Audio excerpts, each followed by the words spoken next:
Ginoong Pangulo at sa ating pinunong mayorya. Ginoong Tagapangulo, mga kasamahan, nais ko lamang pong magpahayag ng saloobin hinggil po sa ilang mga pahayag sa pagdinig ng Blue Ribbon Committee kaninang umaga. Nalubhang nakakabahala po. Na tila nagpaparating na maari nating isang tabi ang umiiral na batas upang magbigay daan sa ikasisiya ng taong bayan.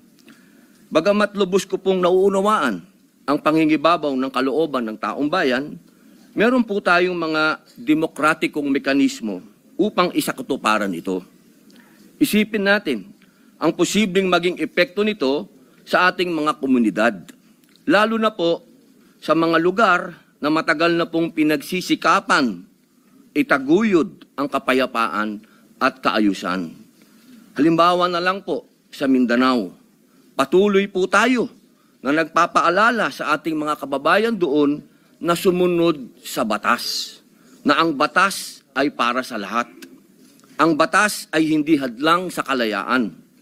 Ito ang saligan ng isang sibilisado at maayos na lipunan. Ito ang nagbibigay sa atin ng proteksyon, nagtatakda ng ating mga karapatan, at ang nagpapanatili ng kapayapaan. Bilang mga mambabatas, tayo po ang dapat na unang tagapagtanggol ng batas, hindi ang unang lilihis. Hindi din natin dapat ipagsapalaran ang tiwala ng mamamayan sa ating mga institusyon at makibahagi sa pagpapalabo sa hangganan na tama at maling gawi sa tuwing may matinding suliranin na sumusubok sa ating diwa bilang isang nasyon. Kaya buong puso po akong nakikiusap, nananawagan sa mga opisyal ng pamahalaan at sa mga kasama po sa kapulungang ito. Hindi po pare-pareho ang sitwasyon natin.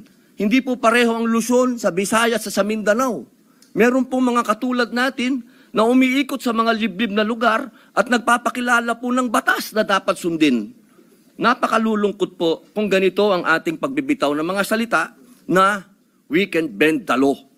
Ipakita po natin na ang kalooban ng taong bayan ay maaaring maisakatuparan ng alinsunod sa balangkas na makaturungang pag-iiral ng